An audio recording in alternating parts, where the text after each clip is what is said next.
Is it better for Cowboys fans, Max, if Dak gets a deal or he plays under the franchise tag? Franchise tag. I think that's an easy one. Franchise tag, because the commitment is not the same under the franchise tag, which means if Dak does not, in fact, develop into a top 5 quarterback, I think he might. I think he's trending in the right direction. He's already good. I think he still has a chance to be great eventually. But if he doesn't, then you're not paying for greatness when what you're getting is goodness. And the franchise tag buys some time for the organization, literally buys time for the organization. Meantime, we saw what happened with Goff and Wentz when they got paid. You know, now you're expected, if you suck up that percentage of the cap, you're expected to be able to cover up for some failings of your team. You can argue Wentz did that last year. I would argue against that. That's a separate argument. But Goff right now, getting paid what he's getting paid, does that make the Rams better or worse? And Wentz with the Eagles, does that make them better or worse? Factor in injury, regression, whatever else you want.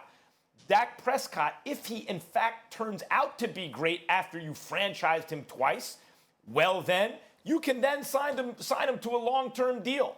You really think he's going to be so turned off by the process of you paying him $70 million over 2 years while you're trying to find out about him, that if he actually succeeds, he's going to turn down your money when that money is from the Dallas Cowboys, when he'd then be a great quarterback, ostensibly winning playoff games for the #1 franchise in football and in American team sports at the moment in terms of cultural relevancy?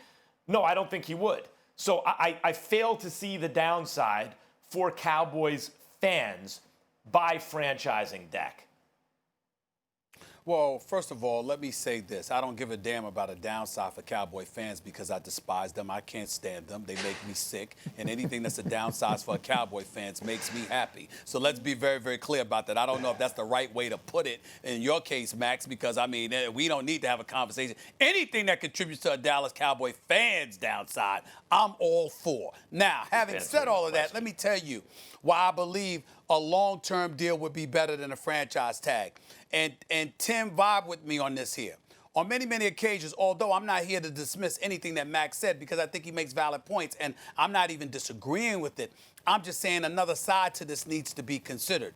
If you are the quarterback and everywhere you turn, the investments have been made elsewhere on your offensive line, with your receiving core, okay, even with your linebackers like the Jalen Smiths of the world, on your defensive line with DeMarcus Lawrence, okay? You think they acquired Clinton Dix in the offseason as well. These kind of things that have been transpiring. If you talk to the Dallas Cowboys, they believe they are a Super Bowl contender. When you combine that with Mike McCarthy, a Super Bowl champion, being your new head coach, you're clearly going for it. And so when you look at it from that perspective, if the quarterback feels alienated because he wasn't taken care of, how is that a good thing?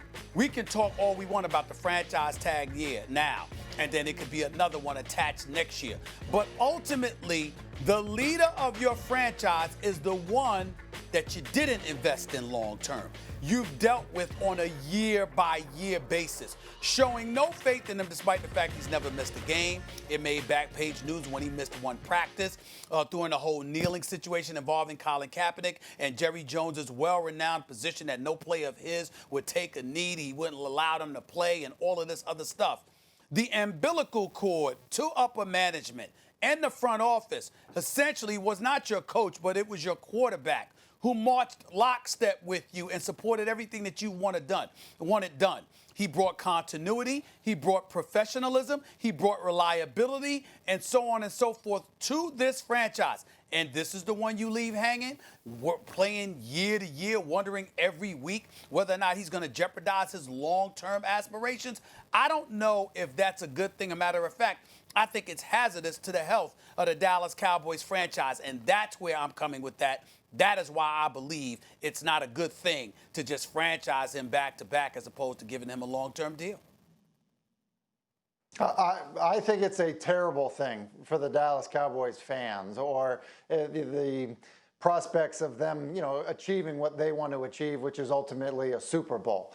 Look, I'm glad, Stephen A., that you brought up kind of the off the field and just leadership aspects of Dak Prescott. The truth of the matter is for him, he checks just about every single box that you would want your starting quarterback in face of your franchise to check. He's a tremendous leader. He's great in the community. All of his teammates respect him, sets a phenomenal example. And while we can debate the good or great or any of that stuff, the truth is he is good enough to win a Super Bowl. Like, he has proved the consistency on the field of being available and starting every single game, throwing over 22 touchdowns and never more than 13 interceptions, coming off of his best year ever, playing under the most pressure that he's ever played under throughout his entire career.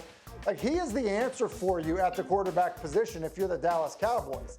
And deciding to franchise him this year and having a cap number of over $30 million. And then if he plays well enough, which I expect that he would, that you're kind of forced to franchise him again next year, meaning his cap number is going to be nearly $40 million when the cap is maybe flat. That's not a good thing for your football team. And I would just say this, go look at the Washington Redskins. You tell me, have they been better off since trying to go year by year with Kirk Cousins? Like, they would be better with Kirk Cousins today than they are in their current quarterback situation, no matter what you think Dwayne Haskins might be. So this idea that it's somehow going to be better not to commit to a guy that literally has been everything you could possibly want at the position, that doesn't make any sense to me at all. Well, it depends what Kirk Cousins was paid, Tim. Like, if would Washington be better off 3 with years, Kirk Cousins $85 if he was badly $84 overpaid? million. That's what it was. Right. Well, he took he took a kind of upper middle class or lower elite class contract. It wasn't a kind of market setter.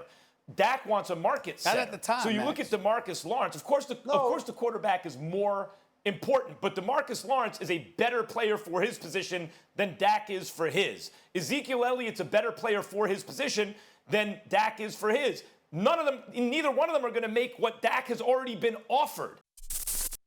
Thanks for watching ESPN on YouTube. For live streaming, sports, and premium content, subscribe to ESPN+.